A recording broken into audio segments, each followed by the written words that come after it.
pelos nossos inúmeros pecados.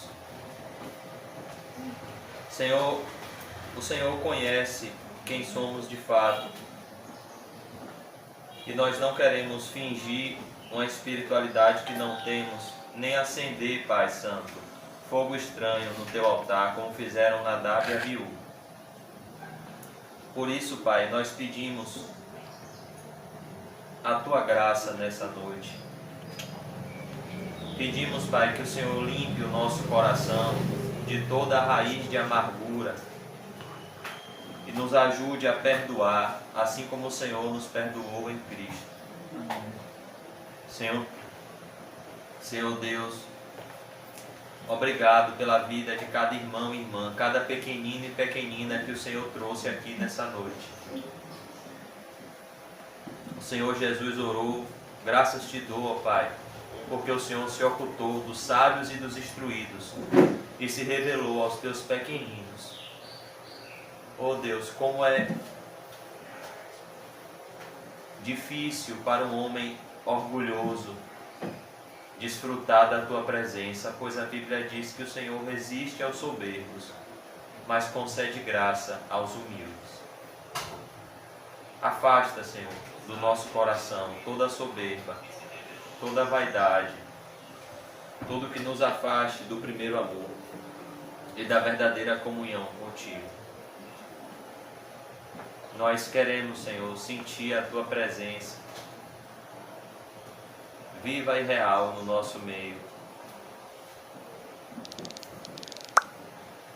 nos dando a porção do Espírito Santo que precisamos, Pai Santo, para viver uma vida santa, para viver uma vida que não te envergonhe. Amém. E que te exalte como o único soberano e Senhor das nossas vidas. Nós nascemos nesse mundo com um propósito, Senhor. E esse propósito irá se cumprir nas nossas vidas. Por mais que Satanás tenha investido todos os seus esforços para nos destruir, a tua palavra diz que o Senhor até aqui nos ajudou. O Senhor até aqui nos livrou. E o Senhor continuará a nos livrar por graça e misericórdia. Oh Deus, levanta aqueles que estão caídos. Restaura a comunhão contigo daqueles que perderam a tua presença. Amém. Como disse Davi, não me expulse da tua presença, nem retires de mim teu Santo Espírito. Restitui-nos a alegria da tua salvação. Como o Senhor intercedeu por Pedro e disse: Simão, Simão, Satanás pediu a sua alma para peneirar como trigo, mas eu roguei por ti, Simão, para que a tua fé não desfaleça. Quando tu te converteres, Simão, ajuda os teus irmãos. Amém, Jesus. Que essa intercessão nos alcance nessa noite, pois o Senhor vive a interceder por nós. Amém, Jesus. Que a tua cruz esteja viva no nosso coração, pois naquele momento o Senhor mostrou o maior ato de amor, de justiça, de santidade que a humanidade já pôde ver. Um homem santo, puro, que nasceu pelo poder do Espírito Santo, sendo despido e crucificado, derramando litros e litros de sangue numa cruz, para que miseráveis pecadores fossem perdoados e fossem reconciliados contigo. Amém. Vivifica no nosso coração a tua cruz, para que nos envergonhemos do pecado e nos arrependamos de todo o coração. Amém, Jesus. Senhor, eu oro pela vida, Senhor, de seu Edson. Abençoa, Pai, esse Senhor com o dom do Espírito Santo. Que ele receba a graça que vem do céu. que o Senhor possa abrir o coração dele, para que ele possa, de uma vez por todas, entender a mensagem do Evangelho. Sabemos, Pai Santo, que um homem pode morrer de sede à beira de um rio. Um ser humano pode morrer doente à beira de uma farmácia. E muitas vezes é assim que se encontra pessoas que estão na igreja, que estão à beira do manancial de águas vivas, mas não estão bebendo. E eu peço, Pai, que o Senhor não permita que isso aconteça com esse senhor, o seu Edson. Que ele não venha a perecer estando diante da porta do céu, mas que o Teu Espírito Santo vivifique nele a Tua mensagem e aproxime ele da Tua luz. Que nós possamos amar ele, cuidar dele como um pai, pois é isso que ele representa para nós. Um Senhor que nós amamos e que o Senhor colocou esse amor no nosso coração. E que esse amor seja incondicional, como o amor que o Senhor sentiu por nós, enviando o seu Filho para morrer na cruz, para que todo aquele que nele crê não pereça, mas tenha a vida eterna. Que nós possamos nessa noite cair em si, diante da realidade espiritual em que nos encontramos. Amém, Jesus. Para que possamos viver aos Teus pés, Jesus, que é o lugar que jamais deveríamos sair. Amém, Jesus. Abre o nosso entendimento, enche o nosso coração da Tua graça, da Tua presença, do Teu amor, Senhor. Abre o coração dos Teus filhos, para a honra e glória do Teu santo nome, Pai. Em nome do Pai, do Filho e do Espírito Santo. Amém. Graças a Deus. Graças a Deus. Amém, irmãos. Amém. Hoje nós vamos começar a 6ª sessão do livro do Apocalipse. Nós vamos estudar hoje o capítulo 17, que vai começar a 6ª sessão do livro do Apocalipse. E o título do nosso estudo de hoje é A Ascensão e a Grande Queda da Grande Meretriz. Só recapitulando, irmãos, o livro do Apocalipse significa revelação. Deus escolheu revelar o fim dos tempos à igreja através deste livro. E esse livro, ele já se cumpriu, está se cumprindo e irá se cumprir. Esse livro, ele pega todo o lapso temporal, desde a primeira vinda de Cristo, após a sua morte e ressurreição, até a sua segunda vinda e a consumação dos séculos. Então nós vemos que o livro do Apocalipse, para quando os irmãos forem fazer a leitura desse livro, em nome de Jesus, eu creio que os irmãos estão fazendo devocional em casa, amém?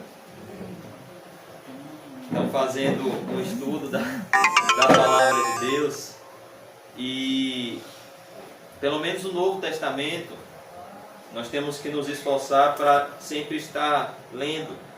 E quando os irmãos chegarem no livro do Apocalipse, é importante que isso esteja gravado nas nossas mentes, para que a gente não faça uma leitura superficial e para que também a gente não se perca no livro do Apocalipse. Por isso que eu sempre gosto de fazer essa recapitulação, para que quando os irmãos estiverem em casa e quiserem ler o livro do Apocalipse, com qual propósito? Para discernir os tempos, pois tudo o que está acontecendo tem um recado de Deus. Desde uma folha que cai até a gasolina que sobe, tudo está no controle de Deus e tem um propósito soberano de Deus na vida do seu povo. Então, o livro do Apocalipse, ele não segue uma sequência cronológica. Por exemplo, na primeira vez que eu li o Novo Testamento, quando eu cheguei no livro do Apocalipse, para ser bem sincero para os irmãos, eu li o livro do Apocalipse só para dizer que já li o Novo Testamento todo. Porque eu li o livro do Apocalipse todo e quando eu acabei o capítulo 22, foi só aquele ego de novo convertido de dizer, eu já li a Bíblia toda. Porque eu acabei o capítulo 22 e eu não entendi nada do que eu li. Porque o livro do Apocalipse ele é muito simbólico e o livro do Apocalipse ele muda de assunto muito rápido e ele traz mensagens aparentemente diferentes e ao mesmo tempo ele repete a volta de Jesus diversas vezes. Como assim? Não ia acabar no capítulo 22, Jesus já está voltando aqui no capítulo 7, no capítulo 6. Então, essa informação que eu vou dar para os irmãos, eu creio que brevemente a gente já vai acabar o estudo do livro do Apocalipse. Eu quero que pelo menos essa informação fique bem gravada nas nossas mentes e nos nossos corações. O livro do Apocalipse não segue uma ordem cronológica, ou seja, ele não tem início, meio e fim como uma história narrada, como são os evangelhos. O livro do Apocalipse ele é dividido em 7 sessões paralelas que contam o mesmo período de tempo com informações que se completam como se fosse um quebra-cabeça. Então, o livro do Apocalipse é como se fosse um quebra-cabeça e Deus escolheu dessa forma para que a revelação dele sobre a consumação dos séculos fique oculta para aqueles que não fazem parte do seu povo e seja revelada para aqueles que fazem parte do seu povo. Então, nós vemos que o livro do Apocalipse é semelhante a um quebra-cabeça. Os irmãos já viram um quebra-cabeça? Então, um quebra-cabeça é formado por peças que se unem e se completam e formam uma imagem. Então, a imagem do fim dos tempos é formada aqui no livro do Apocalipse por 7 peças paralelas que vão se completar e revelar ao povo de Deus as coisas que devem acontecer. Então, só recapitulando, a primeira sessão do livro do Apocalipse é a sessão dos 7 candeeiros. Essa sessão vai narrar o fim dos tempos sobre a perspectiva da igreja. O Senhor Jesus vai se revelar ao seu povo por meio de uma mensagem específica para cada igreja. Essa é a sessão do capítulo 1 ao capítulo 3. O capítulo 1 começa já narrando a volta de Jesus, já narrando o fim dos tempos. No capítulo 1, no versículo 7, já narra a volta de Cristo. E logo depois é narrada uma visão, onde o apóstolo João vê Jesus Cristo glorificado de uma forma totalmente diferente como ele o havia conhecido quando ele ainda era um jovem e ensinava na Galileia e o chamou para o seguir. E quando João viu a visão de Cristo glorificado, ele caiu como morto. Tamanho foi o esplendor da glória de Jesus. E Jesus deu a ele uma visão. E nessa visão, Jesus mostrou a ele 7 candeeiros de ouro. E esses 7 candeeiros de ouro representavam as 7 igrejas da Ásia, que representam a igreja de Cristo espalhada pelos 4 cantos da terra. E nós vemos o Senhor Jesus se revelando a cada igreja específica com uma mensagem específica. E essa primeira sessão do livro do Apocalipse é uma mensagem à igreja de Deus. Por quê? Porque o compromisso de Deus é com o seu povo. A primeira mensagem do livro do Apocalipse é uma mensagem endereçada àqueles que fazem parte do povo de Deus e que compõem o corpo de Cristo, que é a igreja, e Cristo é o cabeça. Então o Senhor Jesus traz uma mensagem específica para cada igreja da Ásia, para que a igreja se prepare para o juízo. A Bíblia diz que a hora de começar o juízo já começou, e ele começa pela casa de Deus. Então, pelo fato de Deus ter um compromisso maior com o seu povo, ele começa trazendo uma mensagem de exortação à sua igreja. Essa é a primeira peça desse quebra-cabeça do livro do Apocalipse, a primeira seção, as 7 igrejas da Ásia. Uma mensagem a cada igreja que atinge tanto o estado geral da congregação local, mas atinge também o estado pessoal de cada cristão. Por exemplo, um cristão que está bastante magoado e ferido com decepções com pessoas, ele pode estar sendo tentado a ter o seu amor esfriado. Qual é a mensagem para ele? A mensagem à igreja de Éfeso: lembra-te, pois, de onde caíste, ou seja, se lembre aonde você abandonou o maior de todos os mandamentos de Deus, que é o amor. Arrepende-te, porque não amar é pecado. Aquele que não ama não conhece a Deus, porque Deus é amor. E volta à prática das primeiras obras. Não adianta perseverar sem amor, porque isso não é perseverança, isso é obstinação. Então, a mensagem de Jesus para aquele que está com o coração magoado é: volte ao primeiro amor. E aquele cristão que muitas vezes está tendo um acréscimo material na sua vida e está sendo tentado a dar primazia às coisas materiais em detrimento das coisas espirituais. O Senhor Jesus tem uma mensagem também, a mensagem à igreja de Laodiceia, aonde ele disse que ele estava do lado de fora. Isso pode acontecer tanto com uma igreja, por isso que a Bíblia diz que muitos de vós não se apressem em ser mestre, porque um mestre padecerá um duplo juízo, porque um pastor, ele influencia toda a igreja com as suas decisões. Então, se ele der prioridade às coisas materiais, automaticamente ele está colocando Jesus para fora da igreja. Tanto quanto um cristão pessoal pode colocar Jesus para fora da sua vida, pode deixar Jesus de lado, se ele colocar em primeiro lugar as coisas da terra em detrimento das coisas celestiais.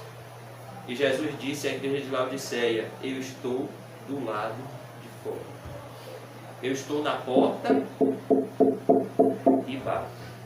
Porque vocês só estão se preocupando com o dinheiro. E o amor ao dinheiro é a raiz de todos os males. Então, o Senhor Jesus tem uma mensagem específica a cada igreja. Então, antes de revelar o fim propriamente dito, o Senhor Jesus traz uma mensagem de exortação para que o seu povo esteja preparado no seu coração para receber o fim.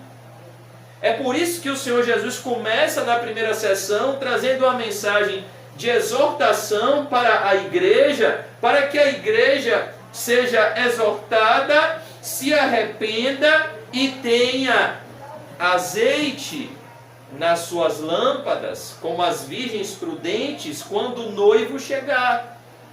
Então, a mensagem de Jesus, no capítulo 1 ao capítulo 3, tem esse propósito: se preparem, estejam preparados, deem ouvidos aos meus alertas. Hoje, se vocês ouvirem a voz do Espírito Santo, não endureçam o coração de vocês, arrependam-se, olhem aonde vocês precisam mudar, as brechas que vocês precisam tapar na vida de vocês, para que o Espírito Santo jorre, como o sangue jorra nas suas veias, porque vocês precisam do poder do Espírito Santo para perseverar até o fim.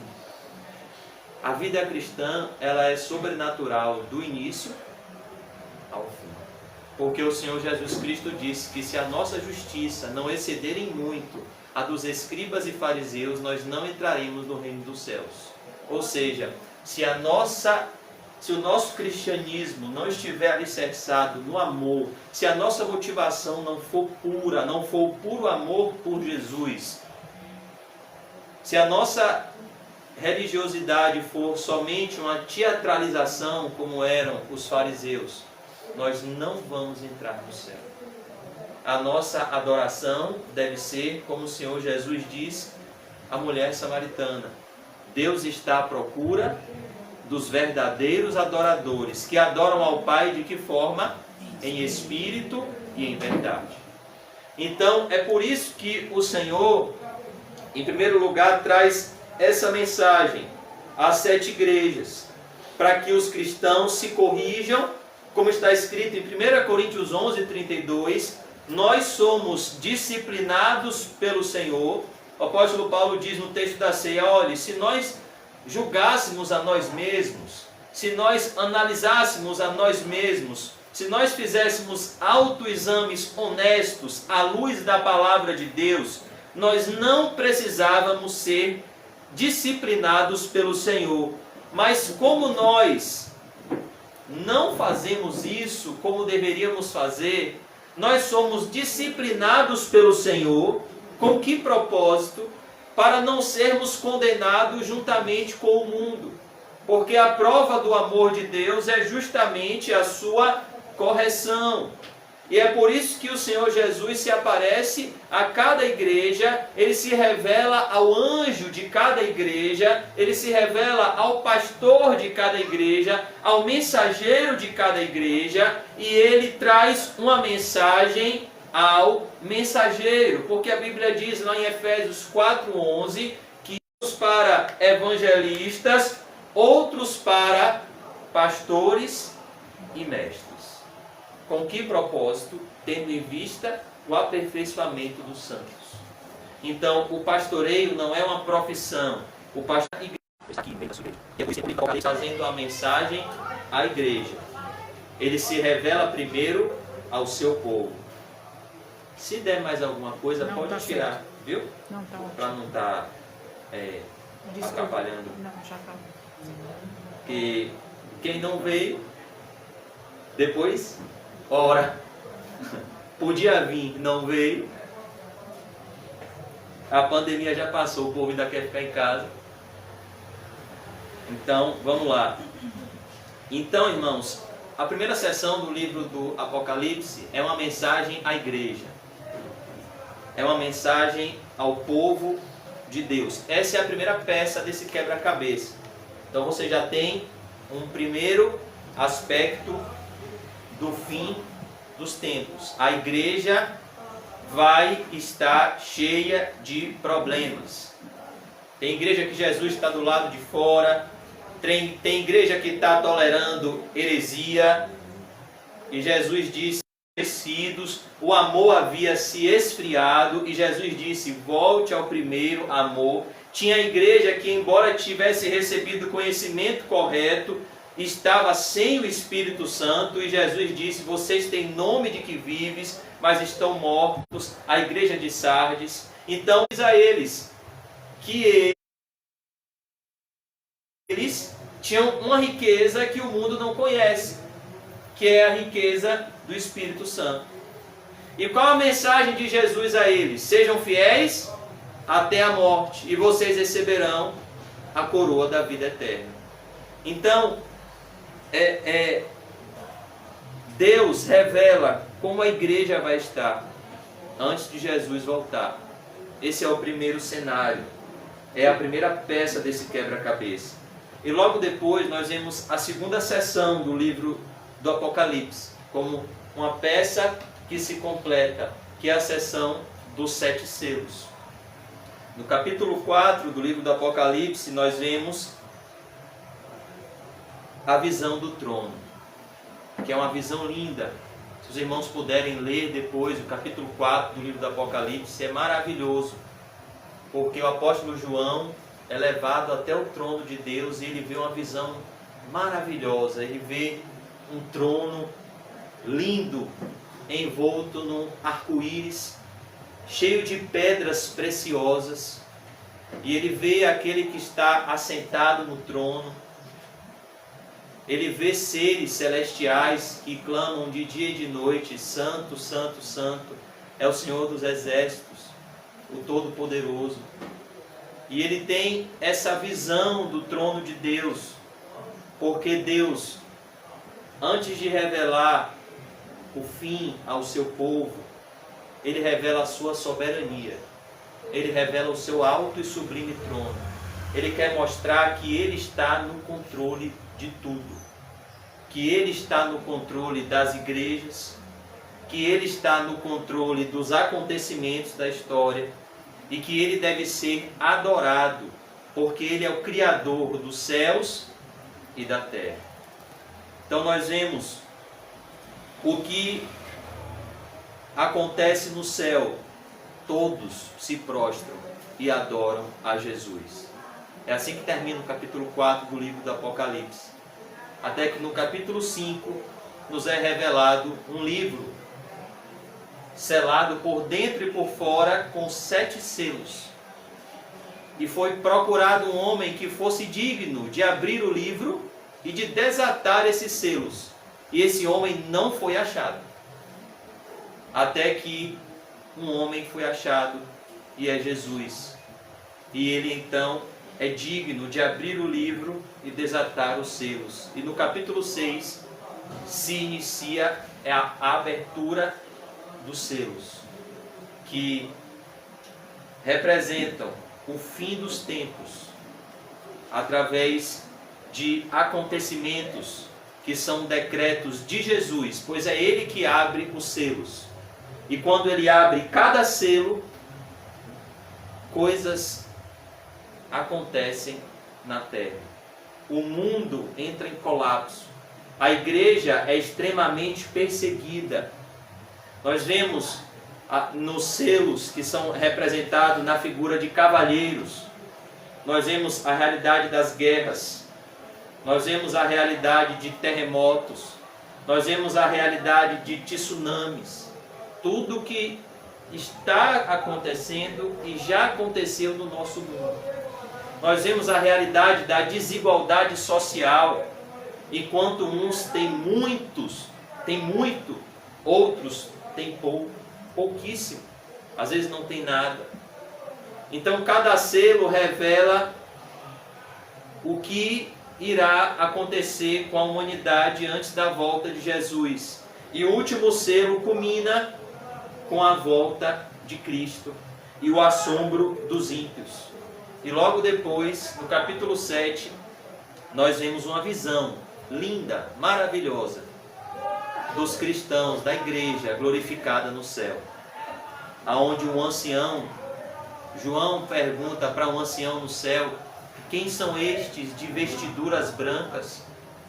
E o anjo, o ancião, responde ao apóstolo João: estes são os que vieram da grande tribulação e lavaram as suas vestes com o sangue do Cordeiro. E a Bíblia diz que todas aquelas pessoas que estão no céu estão com vestes alvas, estão com folhas de palmeira nas suas mãos e estão adorando a Jesus pelos séculos dos séculos. E a Bíblia diz: Deus enxugará dos seus olhos toda lágrima. Não haverá mais dor, não haverá mais luto, e o Cordeiro os apacentará à fonte de águas vivas. E aí termina essa segunda sessão do livro do Apocalipse.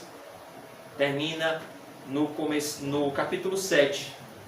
E no capítulo 8 vai se iniciar uma nova sessão.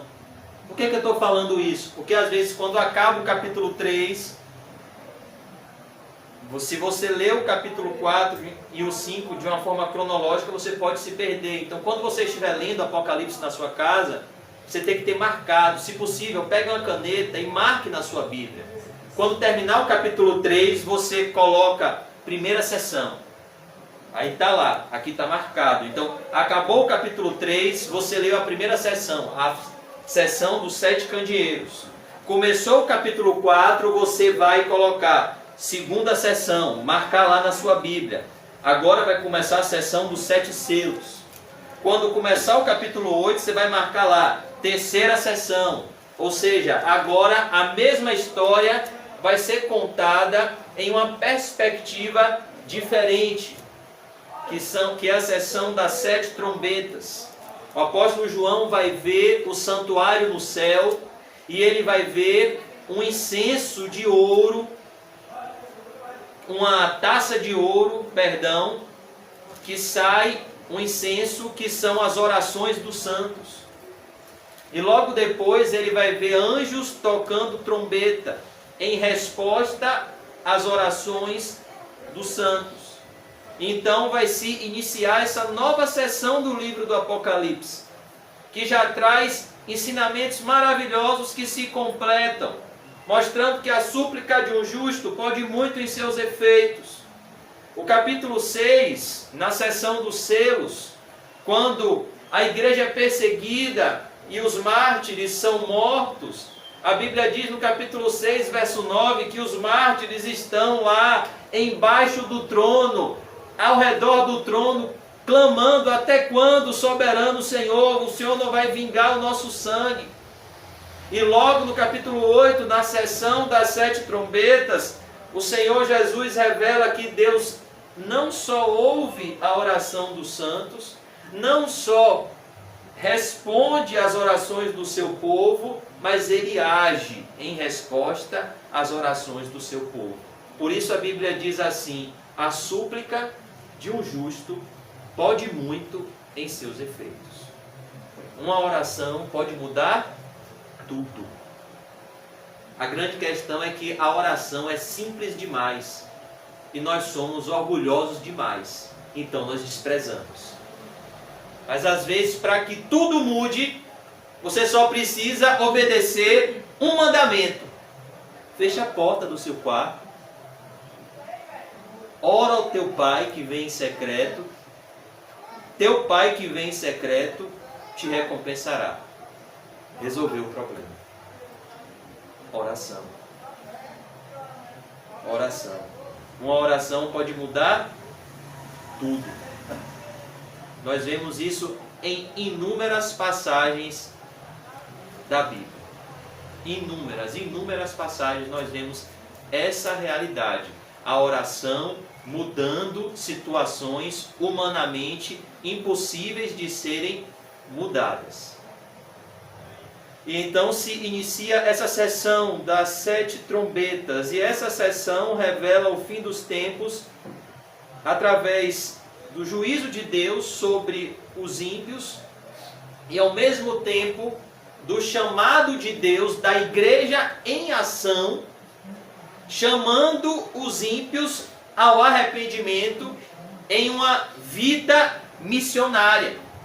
É por isso que na sessão das 7 trombetas, que vai iniciar do capítulo 8 e vai até o capítulo 11, nós vamos ver lá tragédias horríveis acontecendo, mas nessa sessão nós vemos também um chamado ao arrependimento. Então nós vemos um juízo parcial, pois é um juízo misturado com misericórdia.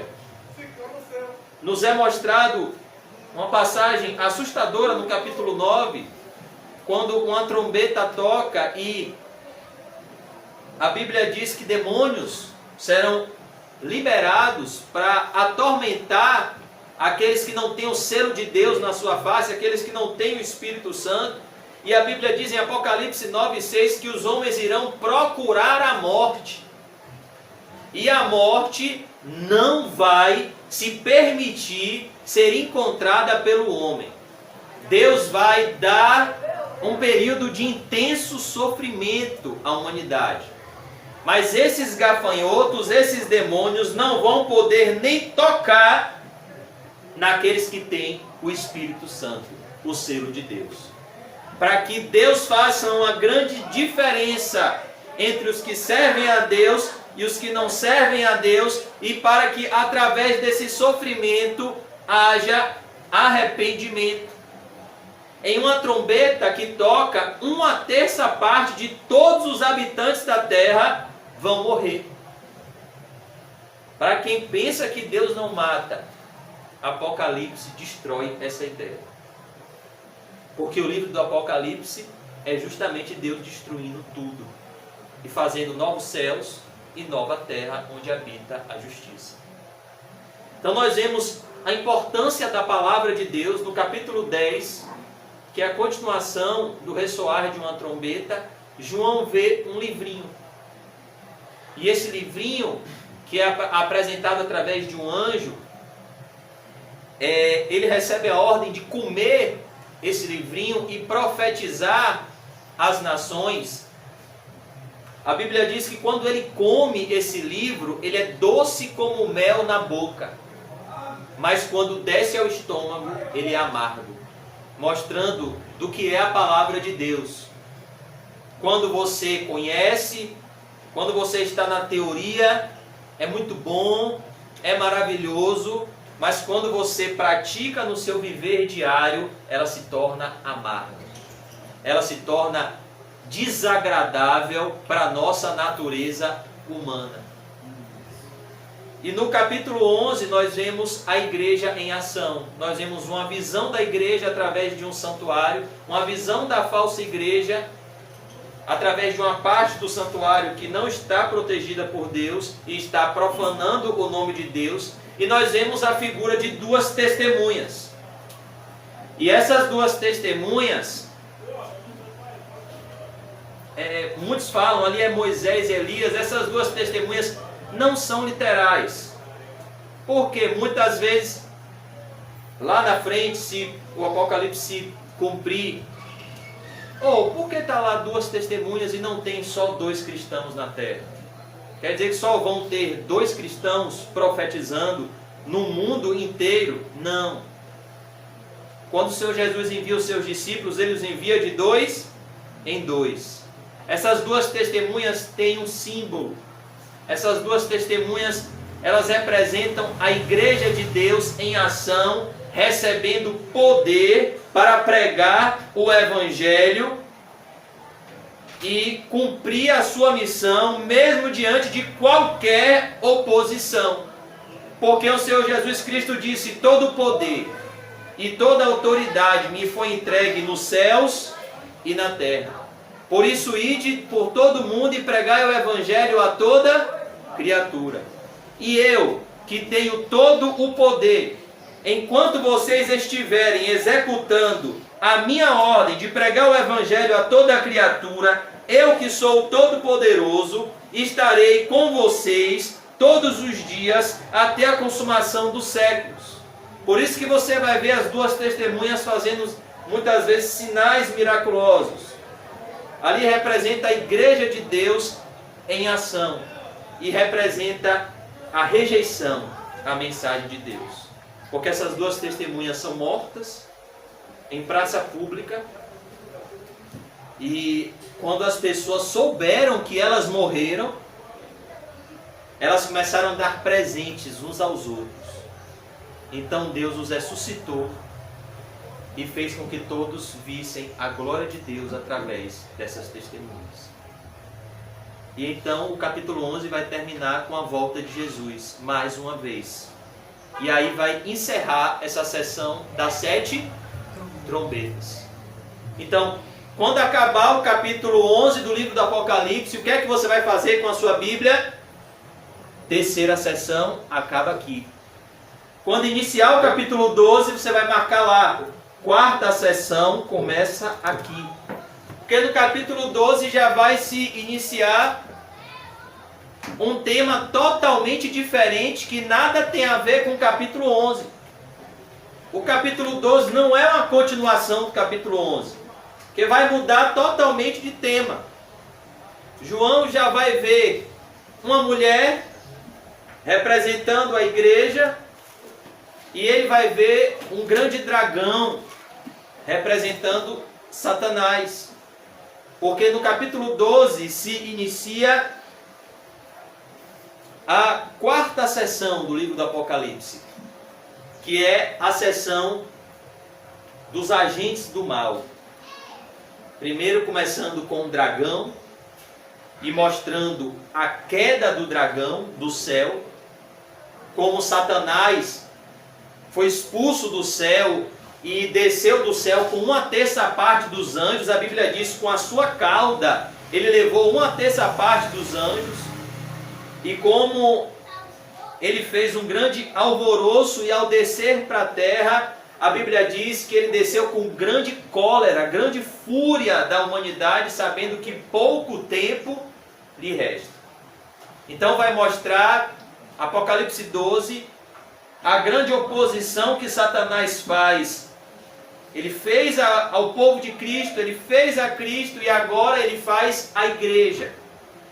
Apocalipse 12 termina com a igreja e Satanás, o dragão, na frente da igreja para se opor, mostrando que toda vez que a igreja se move em uma ação missionária, toda vez que a igreja se move para pregar o evangelho, Satanás está na frente para se opor, para fazer oposição e atrapalhar.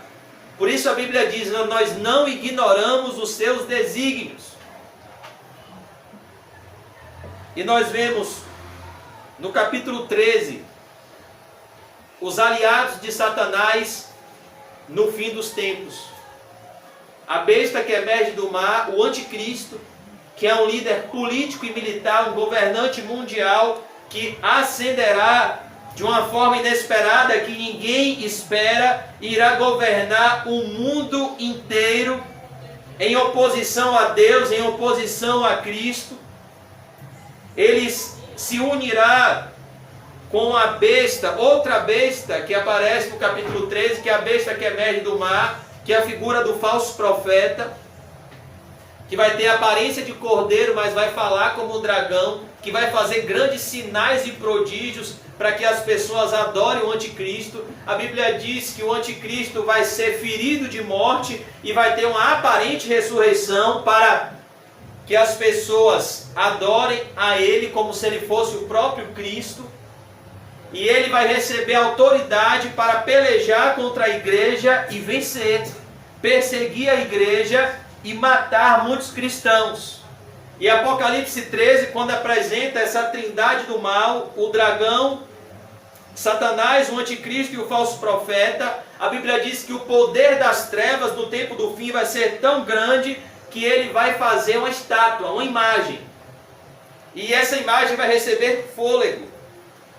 E quem não adorar essa imagem, quem não tiver a marca da besta, essa imagem vai receber poder para matar.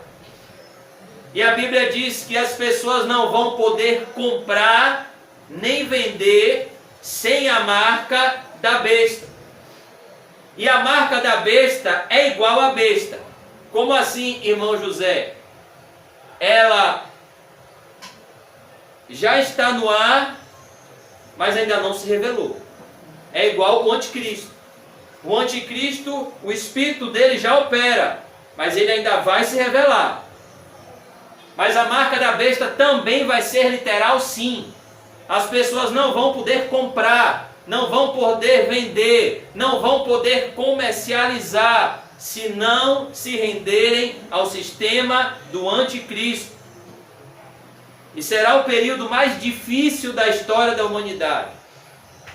Será um período de intensas aflições e intenso sofrimento para o povo de Deus.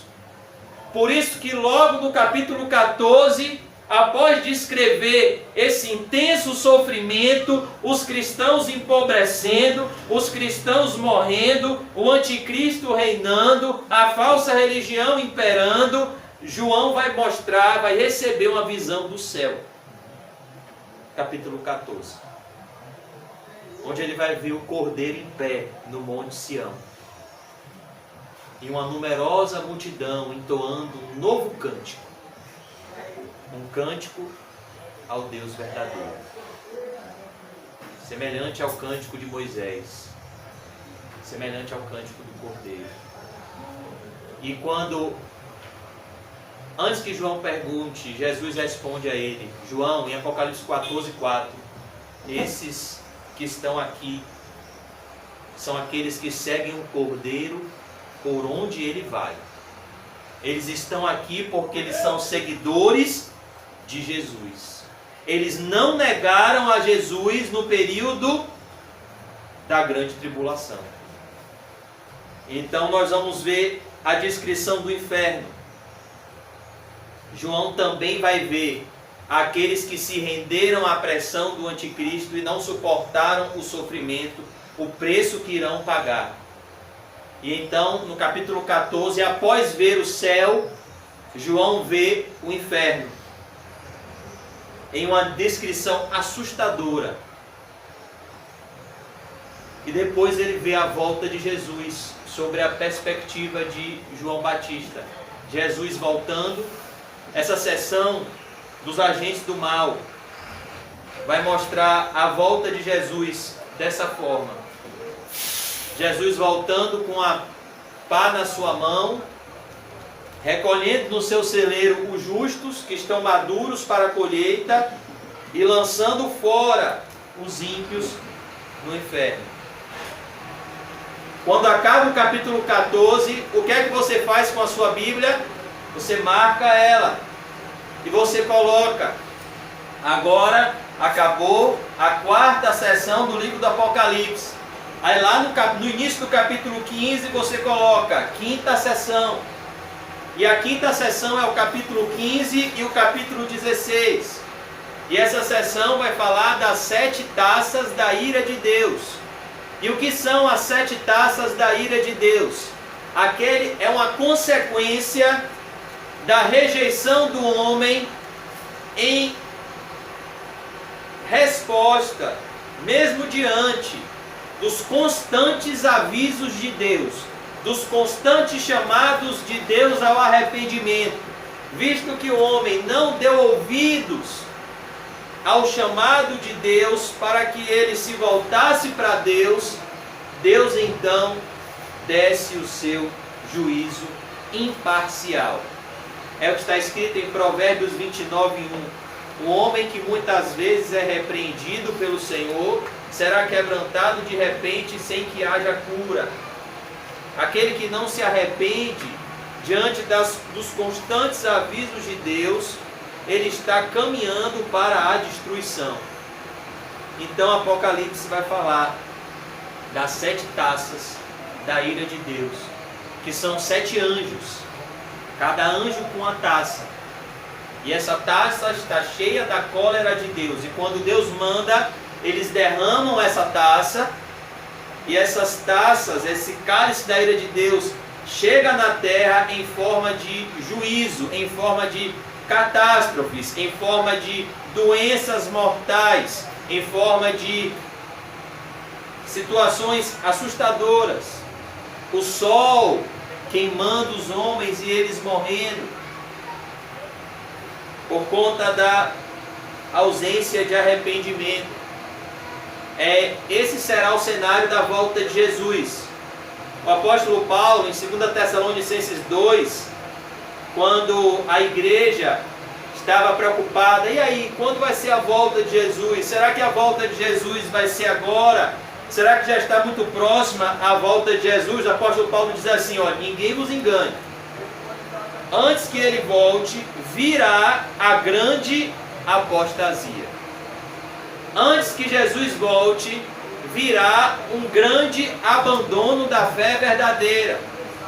Ele irá voltar em um momento onde os homens estarão cada vez mais endurecidos, cada vez mais com corações de pedra, resistentes e opositores ao Evangelho. Jesus irá voltar em momentos assim. Por isso que Apocalipse revela as 7 taças da ira de Deus, por conta da dureza do coração do homem. Não que Deus seja mau, mas justamente porque Ele é bom, Ele derrama a sua ira em forma de justiça. E no capítulo 16, o capítulo 16 termina mais uma vez descrevendo o mesmo episódio, a volta de Jesus. Jesus volta no livro do Apocalipse diversas vezes. Por isso que quando termina o capítulo 16, você precisa colocar lá agora. Acabou aqui a 5ª sessão. E no capítulo 17, que é onde nós estamos, nós vamos só fazer uma introdução hoje por causa do horário. Você pega a sua Bíblia e você marca. Aqui começa a 6ª sessão. E a sexta sessão do livro do Apocalipse vai do capítulo 17 ao capítulo 19. E qual é o título dessa sessão e qual é o propósito dessa sessão, dessa peça, desse quebra-cabeça desse livro? Essa peça desse quebra-cabeça tem o propósito de mostrar a destruição dos agentes do dragão, a destruição dos opositores de Deus e a vitória de Cristo e do seu povo. A vitória maravilhosa do Senhor Jesus sobre todos os seus inimigos, juntamente com os seus eleitos. O capítulo 17 vai mostrar a destruição da falsa religião. O capítulo 18 vai mostrar a destruição do mundo, da grande Babilônia. E o capítulo 19 vai mostrar a volta de Jesus em um grande júbilo no céu, uma grande festa no céu, nas bodas do Cordeiro, para que então se inicie do capítulo 20 ao capítulo 22, a sétima e última sessão do livro do Apocalipse, que vai narrar o período de tempo assim que Jesus ressuscitou, pós-ressurreição de Jesus, até a segunda volta de Jesus. Então nós vamos ler o início do capítulo 17, Apocalipse 17, versículo 1. Veio um dos 7 anjos que tem as 7 taças. Um dos anjos que tinha 7 taças da ira de Deus. E falou comigo. Falou com João, dizendo: Vem, João, mostrar-te-ei o julgamento da grande meretriz. Perceba, o apóstolo João aqui está em um momento onde a falsa religião, onde o mundanismo está imperando, está reinando, semelhante aos dias em que vivemos. A falsa religião está em grande ascensão. A falsa religião está em grande crescimento. A prova disso é os gigantes que se tornaram homens que eram pequenos há 40 anos atrás, como Edir Macedo, R.R. Soares, Valdomiro Santiago, Silas Malafaia, homens que não eram nada e se tornaram homens extremamente poderosos com a instrução de Satanás, criando um falso caminho de salvação. Mas aqui ele diz, João vem ver agora o julgamento, o juízo da grande meretriz. Aqui nós vemos, no livro do Apocalipse, no capítulo 17, uma contrapartida. Nós temos a igreja verdadeira, que é a noiva de Cristo. Aí Satanás vem e cria a falsa igreja, que é a grande meretriz.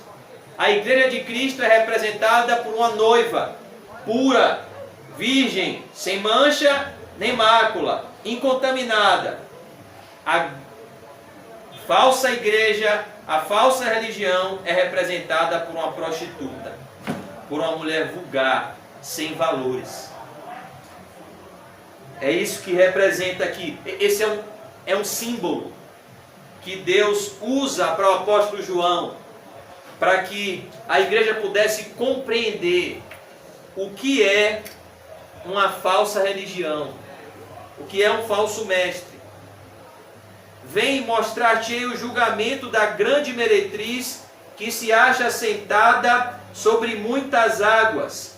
E o que são essas muitas águas? São povos, multidões, nações e línguas. Ele está vendo aqui a falsa religião governando o mundo inteiro. A falsa religião crescendo no mundo inteiro. Os falsos mestres se propagando no mundo inteiro. O próprio Senhor Jesus Cristo disse: porque se levantarão falsos mestres e falsos cristos, que se possível for, enganariam os próprios escolhidos. Sobre muitas águas. A falsa religião tem um poder muito grande. O que é dinheiro para um homem como Edir Macedo hoje? Em todo o bairro de Salvador, eu que atualmente trabalho no comércio, e às vezes passo por um bairro e fico atento aos lugares, todo bairro de projeção comercial tem o quê? Uma Universal. Pode ter certeza disso. E ele não chega de qualquer forma, ele chega comprando imóvel, construindo um prédio. Ano passado mesmo eles construíram um prédio, praticamente na minha rua. Por quê? Porque eles dominam. Eles elegeram o presidente do nosso país. Só para você ter ideia do poder da falsa religião. Por isso que ele vê aqui uma grande meretriz que se acha sentada sobre muitas águas, com quem se prostituíram os reis da terra. Sabe o que nós vemos aqui, irmãos? Aqui nós vemos o mundo como ele realmente é. Para você ter poder, você precisa se corromper. Para você ser um homem poderoso, você precisa fazer uma aliança com Satanás. Uma aliança com a falsa adoração a Deus. Por quê? Porque a verdadeira adoração a Deus vai lhe exigir o seu melhor. E a falsa adoração a Deus vai exigir que você dê a Deus o seu resto. O grande paradigma disso é Caim e Abel. Quem se tornou Caim? Um homem extremamente poderoso. Não sei se os irmãos já leram a continuação do capítulo 4 do livro de Gênesis. Caim constrói uma cidade. Caim se torna um homem extremamente rico. E Abel? Sabe o que significa o nome Abel? Aquele que passa rapidamente. Aquele que é um peregrino. Aquele que é uma névoa. A vida dele passa muito rápida. Por quê? Porque Abel dava o seu melhor para Deus. Abel não pegou qualquer ovelha. Abel pegou das primícias do seu rebanho e deu para Deus. E o Senhor se agradou de Abel e da sua oferta. Então nós vemos aqui, irmãos, que inevitavelmente aqueles que querem ser ricos e poderosos darão a Deus o resto do seu tempo, o resto do seu amor, o resto da sua devoção. Por que vocês acham que Jesus foi enfático ao dizer que a gente não pode servir a dois senhores? Não podeis servir a Deus e as riquezas. Aí ele explica o porquê. Porque ou você vai se devotar a um e desprezar o outro, ou você vai amar a um e odiar o outro. Com quem se prostituíram os reis da terra. O mundo ele é assim, a falsa religião é assim. Ela te chama a uma prostituição espiritual. É isso que o mundo faz, é isso que a falsa religião faz. A falsa religião e o mundanismo estão de mãos dadas, porque o que a falsa religião oferece é o que o mundo oferece. A concupiscência da carne, a concupiscência dos olhos e a soberba da vida. E a falsa religião nos convida à prostituição espiritual.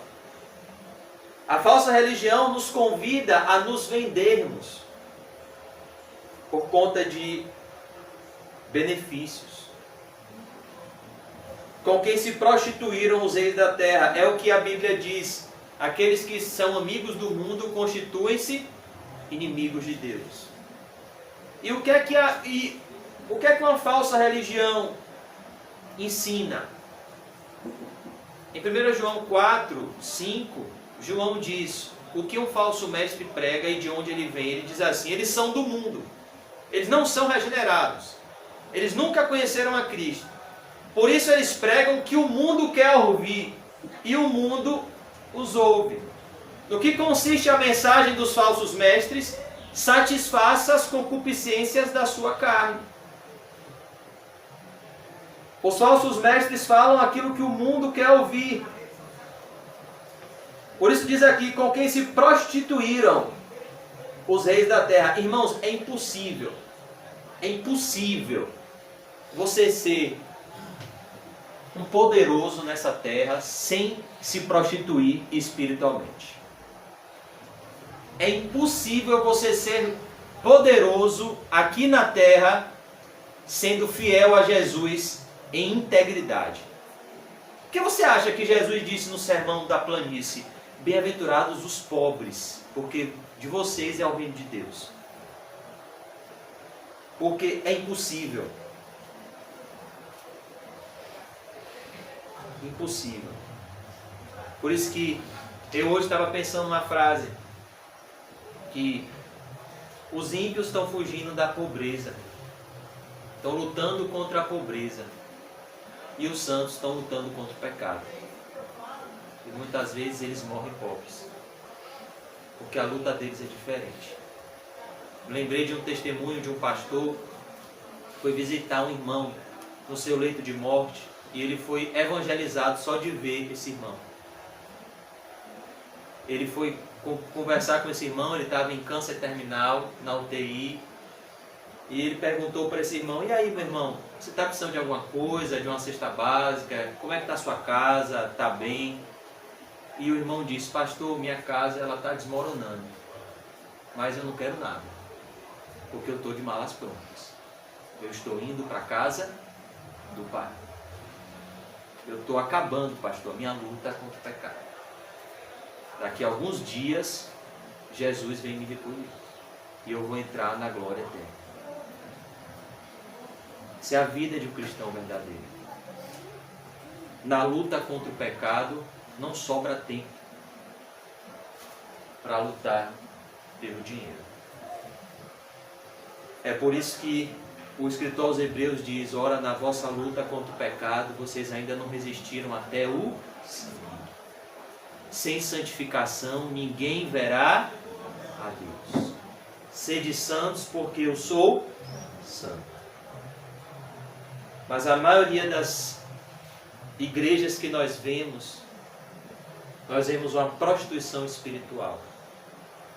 Os líderes e os liderados assentados na mesa de Jezabel.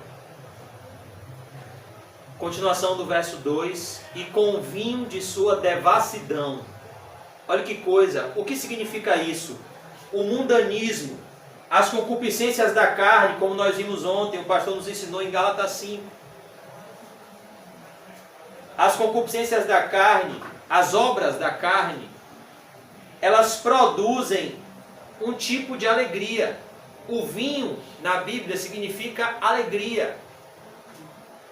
E com o vinho da sua devassidão. Aqui ele está mostrando a falsa alegria que o pecado oferece.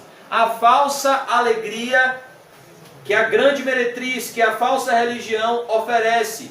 É uma alegria que está alicerçada na devassidão. Uma alegria falsa. Uma alegria passageira, uma alegria momentânea. E com o vinho da sua devassidão, esse é o propósito da falsa religião. Nos tirar da sobriedade, nos levar à devassidão, nos levar a falsas alegrias. No que consiste uma falsa igreja? O que é que tem numa falsa igreja? Você tem. O que é que se prega? Casamento, prosperidade material e cura. Só isso. Relacionamentos, como ficar rico e como viver livre de doenças num país que o sistema único de saúde é terrível. Essa é a mensagem dos falsos mestres e das falsas igrejas. Se consiste nisso. E o apóstolo Paulo disse, se esperarmos de Cristo somente nessa vida, somos o quê? Os mais miseráveis de todos os homens. Jesus Cristo tem muito mais para nós, irmãos. Ele tem bênçãos espirituais nas regiões celestiais em Cristo Jesus. O que te impede de ter uma experiência hoje com Ele e Ele te levar em espírito à sua santa presença? O que te impede de Ele abrir os seus olhos espirituais e você ter experiências sobrenaturais? O que te impede? É o coração. Jeremias disse, eu bem sei os pensamentos que tenho a respeito de vocês, pensamentos de paz e não de mal, para dar o fim que vocês desejam. Agora me invoquem, orem a mim e eu vos ouvirei. Buscar-me-eis e me encontrareis quando me buscardes de todo o vosso coração. Fica parecendo que Deus é uma migalha. Fica parecendo que Deus é uma bagatela. Fica parecendo que a presença de Deus tem preço. Não tem preço, irmãos. A presença de Deus. Nada se compara com a presença de Deus. Nenhuma alegria do pecado se compara. Por isso que cada vez mais nós precisamos descobrir os tesouros do céu. A Bíblia diz, se vocês já ressuscitaram com Cristo, pensem nas coisas que são do alto. Pensem no Evangelho da salvação. Pensem na alegria da salvação. Pensem nas coisas espirituais, no Deus que está no controle da sua vida, que está fazendo com que todas as coisas cooperem para o seu bem, que te ama mais do que você mesmo. Pense na realidade, irmão, do céu. Pense nessas coisas. Pense em ter experiências espirituais. Pense em ter o seu caráter transformado, em vencer os vícios, em vencer os pecados ocultos do coração, em ter a certeza da salvação. Tem tanto tesouro para a gente buscar, um deles é a certeza da salvação. Para que alegria maior do que saber que você está salvo? Nada pode abalar um homem com a certeza da salvação. Qualquer má notícia para ele vai ser uma boa notícia, porque ele já foi perdoado, ele já está reconciliado com Deus, por meio de Cristo. É tão bom ser cristão, irmãos. É tão bom ter Deus como Pai.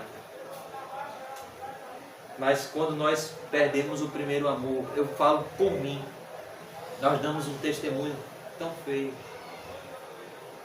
E se cumpre muitas vezes o que está escrito em Romanos 2, 24.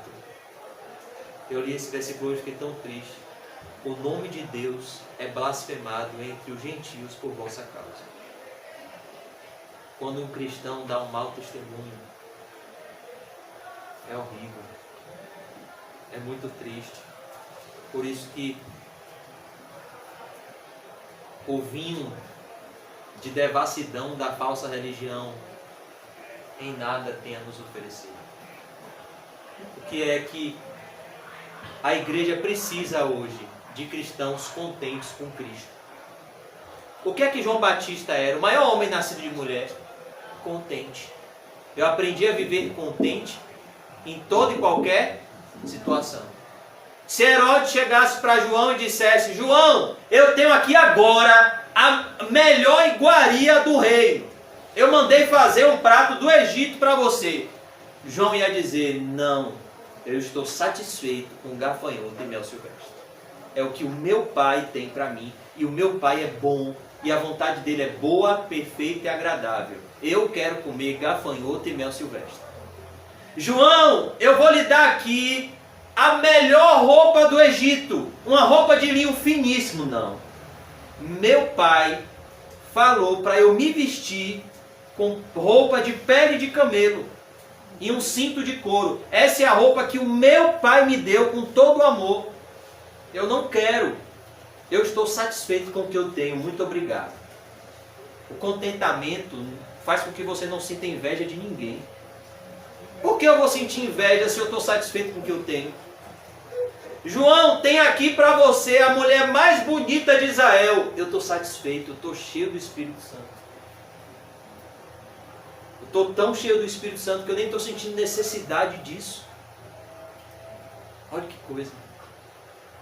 Ah não, João, mas agora eu vou lhe dar uma coisa, eu vou lhe dar um cargo no palácio de Herodes. Não quero. Eu tenho um cargo no trono do meu pai lá no céu. Herodes, não te é lícito possuir a mulher do teu irmão. Se arrependa. Que caráter, irmão.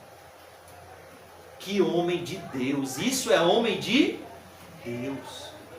O maior homem nascido de uma mulher. O que ele tinha? Qual era o segredo dele? Ele era contente. Rapaz, eu vou te dar uma casa própria. Agora. Estou satisfeito no deserto. Foi aqui que meu pai me mandou ficar. Por isso que o apóstolo Paulo disse uma frase que a gente tem que buscar, irmãos. Eu aprendi a viver contente em toda e qualquer situação. Gratidão. Sabia que a raiz de todos os pecados é a ingratidão? Desde o Éden. O que foi que Adão e Eva cometeram? Ingratidão. Deus fez tudo por eles, colocou eles no jardim. E o que eles fizeram com Deus quando a serpente chegou? Foram ingratos. Foram ingratos com o seu Criador. Por isso que por detrás de todo o pecado está o pecado da ingratidão. Por isso que o apóstolo Paulo disse, em tudo dai graças. Essa é a vontade de Deus para convosco em Cristo Jesus. Imagine, se tinha alguém que tinha todos os motivos para ser murmurador, era Lázaro. Na história do rico e do Lázaro, quem é que vai para o céu? É o rico ou Lázaro? Quem é a Estelinha que vai para o céu? Lázaro. Pronto. E Lázaro, como era a vida dele? Ele tinha motivos para reclamar, irmãos? Sendo sincero, tinha. Ele desejava o quê? As migalhas que caíam da mesa do rico. Ele tinha doenças. Ele tinha angústias. Ele era só, sua companhia eram os cachorros. A Bíblia não fala da esposa de Lázaro, não fala que Lázaro tinha filho, não fala nada. Só fala que Lázaro vivia naquela realidade. Mas Lázaro tinha Deus. E quando ele morreu, para onde ele foi? Para o céu. E imagine a gratidão que brotou no coração de Lázaro, no primeiro segundo que aquela comitiva de anjos pegou o corpo dele e levou ele para o céu.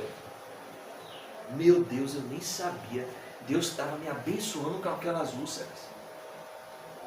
Eu nem sabia, Deus estava me abençoando, porque tudo que eu fazia dava errado. Eu pensei que eu era incompetente, eu pensei que eu era burro, mas na verdade era o amor de Deus por mim. Olha que coisa. Todas as coisas cooperam para o bem daqueles que amam a Deus. O ladrão da cruz da direita. Onde ele está agora? No céu. Gratidão, irmãos. Gratidão. E a ingratidão começa quando você se esquece de onde Deus lhe tirou. E de tudo que Deus já fez por você. É aí que a ingratidão começa. Quando a gente se esquece dos benefícios de Deus. Eu vou concluir aqui no verso 2. E com o vinho de sua devassidão foi que se embebedaram os que habitam na terra. É isso que a falsa religião quer fazer, embebedar. É isso que os falsos mestres querem fazer, tirar você da sobriedade. Com que propósito? Para que você deixe de vigiar e para que você caia nas ciladas do diabo. O que foi que o apóstolo Pedro disse em 1 Pedro 5,8? E Pedro sabia muito bem sobre esse assunto, porque Pedro já tinha sofrido nas garras de Satanás. Ele já havia passado pela peneira de Satanás quando ele negou Jesus 3 vezes. E ele se arrependeu e chorou amargamente. Quando o apóstolo Pedro escreve à igreja, ele diz, a primeira característica da batalha espiritual, ele diz, sede sóbrios. Ou seja, não permita que nada embriague vocês. Um soldado numa guerra, ele pode estar embriagado. Um soldado numa guerra, ele pode estar desatento, relaxado, embriagado. Você já viu um soldado numa guerra apaixonado? Pelo menos naquele momento, não. Ele está querendo vencer os seus opositores para que ele volte para casa. Porque se ele tomar um tiro, ele nem volta. Então, um soldado numa guerra, ele não tem tempo para perder a sobriedade. Ele tem que ficar o tempo todo atento. Que a qualquer momento ele pode ser alvejado e morrer. E o que nós estamos? Numa grande guerra, num grande combate. Por isso que o apóstolo Paulo diz, nesse combate, o maior inimigo de vocês é você mesmo. Porque a carne milita contra o espírito milita contra a carne, e estes se opõem, e jamais satisfazem as concupiscências da sua carne. Porque se você satisfazer as concupiscências da sua carne, você vai perder a sobriedade, e Satanás vai lhe devorar, vai lhe destruir, vai lhe preparar uma cilada, vai fazer você cair. E uma queda tem consequências, e consequências drásticas. Por isso o apóstolo Pedro diz, sede sóbrios. Fiquem atentos. Vigiai e orai, Jesus disse, para que não entreis em tentação. O espírito está pronto, mas a carne é fraca. Sejam sóbrios e vigilantes. Porque o diabo, por mais que você não pense, o diabo existe. Satanás e seus demônios existem. E eles estão a nos influenciar para tirar o nosso prazer nas coisas de Deus. Quem você acha que quer tirar o seu prazer de ler a Bíblia? Satanás. Satanás vai fazer de tudo para você passar o dia todo e nem pegar na Bíblia. Quem você acha que vai fazer de tudo para você não orar? Satanás. Quem você acha que vai fazer de tudo para você não amar o seu irmão, não vir para a igreja, não perdoar, não ofertar? Satanás. Por isso ele diz, sede sóbrios e vigilantes. Vocês estão numa guerra. Porque o diabo, que é o vosso adversário, ele vive. Olha que coisa, ele não dorme. Ele vive. Olha que coisa, ele vive. Ele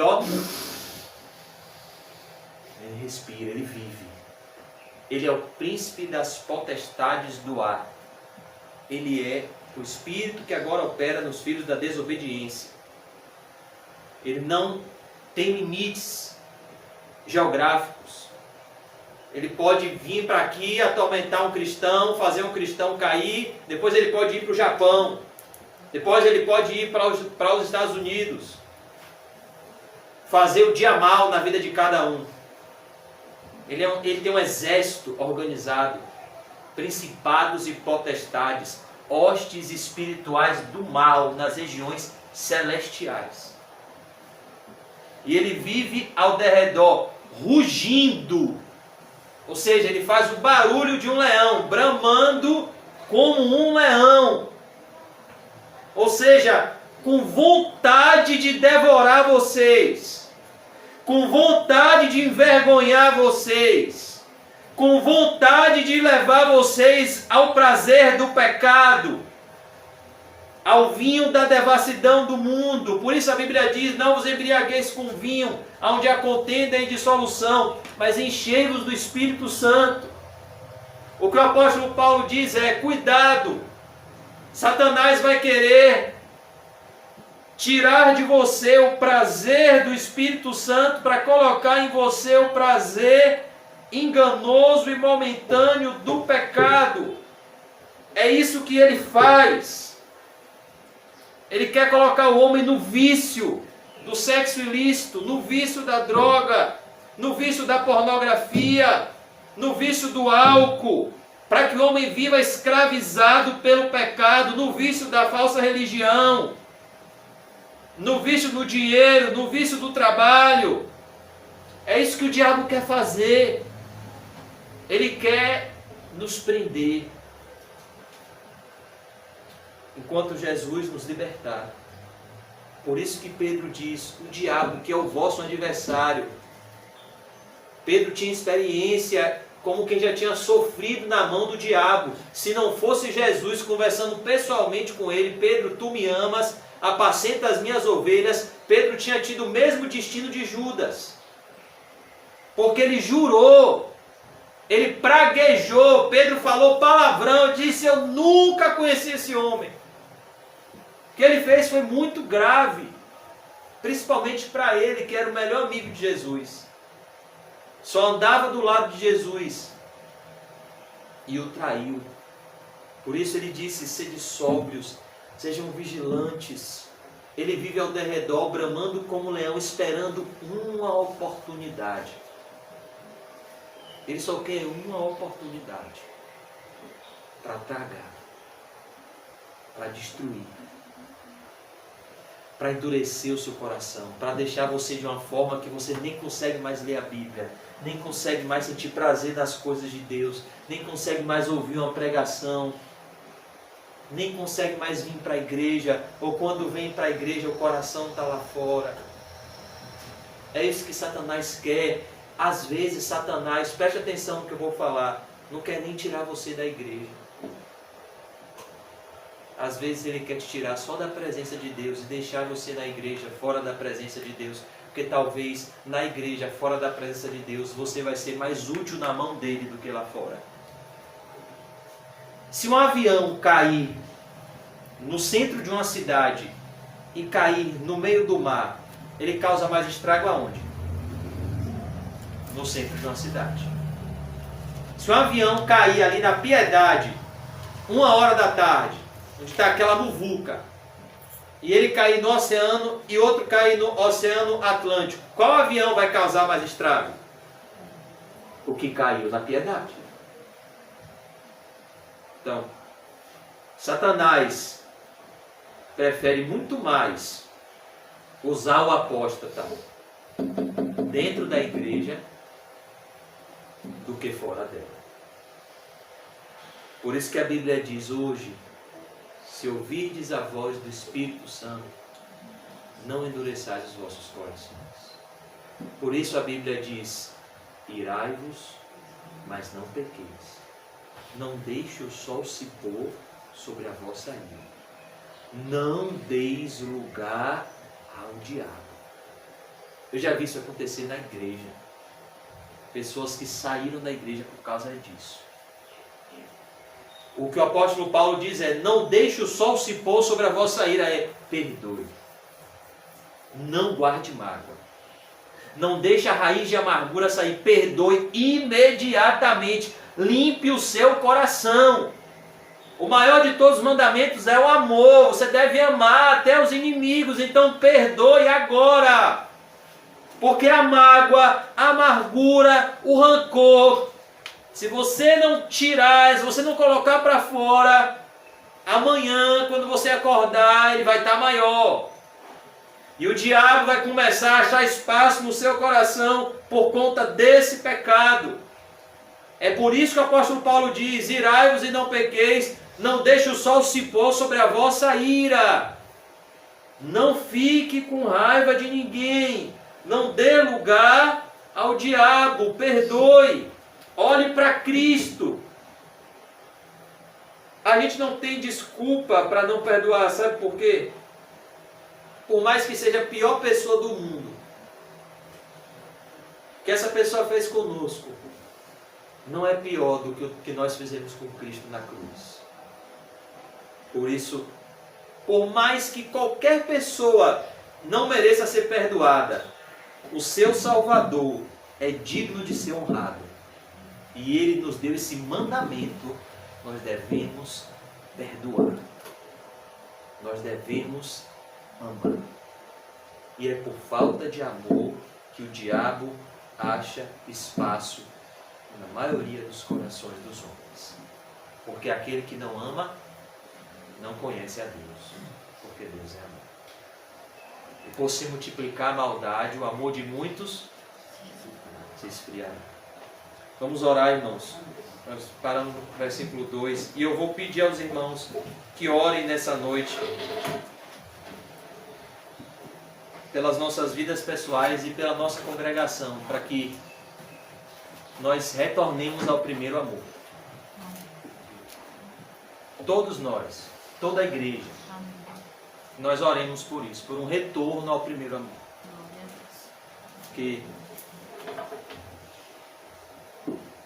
o avivamento só vem no caminho do amor. Possamos orar por isso. Quero que todos os irmãos orem comigo nessa noite por isso. Retorno ao primeiro amor. E que em oração você peça hoje ao Espírito Santo que você perdoe aquela pessoa que te magoou. Senhor Deus e Pai Todo-Poderoso, nós pedimos, Pai, como igreja, nessa noite, que o Senhor nos traga de volta ao primeiro amor. Senhor,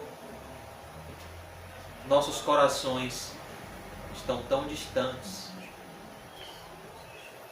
A frieza espiritual, Senhor, tem tomado conta do Teu povo. O Senhor tem disciplinado a Tua igreja, como o Senhor fez com o povo na época de Ageu. Os céus estão fechados. O Senhor está retendo o orvalho, mas é por um propósito, para que o seu povo, como está escrito no livro de Ageu, considerai o vosso passado, endireitem os seus caminhos.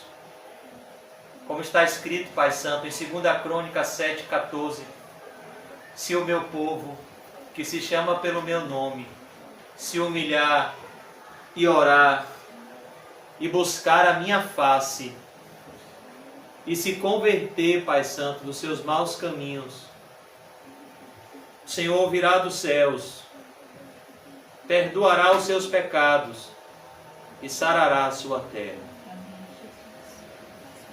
Oh Deus, abençoa-nos com a Tua presença nessa noite. Que o Teu olhar, Jesus, que o Teu olhar santo e amoroso nos traga de volta ao primeiro amor. Senhor Jesus, eu oro por aqueles que nos ofenderam, Pai. Que o Senhor tire nessa noite, por graça, pois não merecemos, Senhor, somos maus, mas por graça, que o Senhor tire toda a raiz de amargura do nosso coração. E que o Senhor nos faça enxergar a Tua face e perdoar como o Senhor nos perdoa. Nos ajude, Senhor, a perdoar de verdade, Senhor, do íntimo, aqueles que nos fizeram mal. Porque o Senhor, Pai, é um Deus perdoador. E quem somos nós para não perdoarmos? Visto que somos amados por graça e não somos superiores a ninguém, Pai. Não somos melhores do que ninguém. Somos pecadores. Precisamos do teu amor. Ajuda-nos a entreolharmos nessa noite com amor. Abençoa a tua igreja com o primeiro amor. Abençoa a tua igreja com o tempo de devocional, ainda hoje, de leitura da palavra, de oração secreta, de votos contigo, Pai, de comunhão contigo, Pai, de experiências contigo, Senhor. Muitas vezes o teu povo vem à tua casa embriagado, Senhor, com o vinho do mundo. Embriagado, Senhor, com o vinho do pecado. Muitas vezes a desatenção está no nosso coração.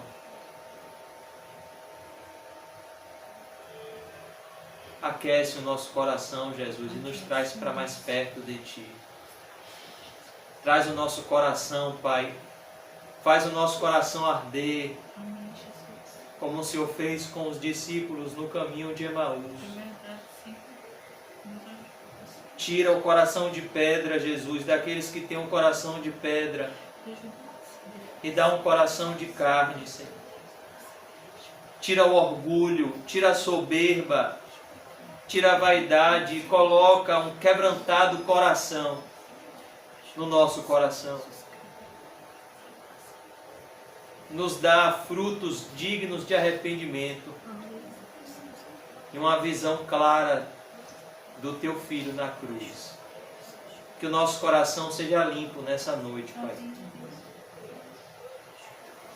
Pois os limpos de coração verão a Deus.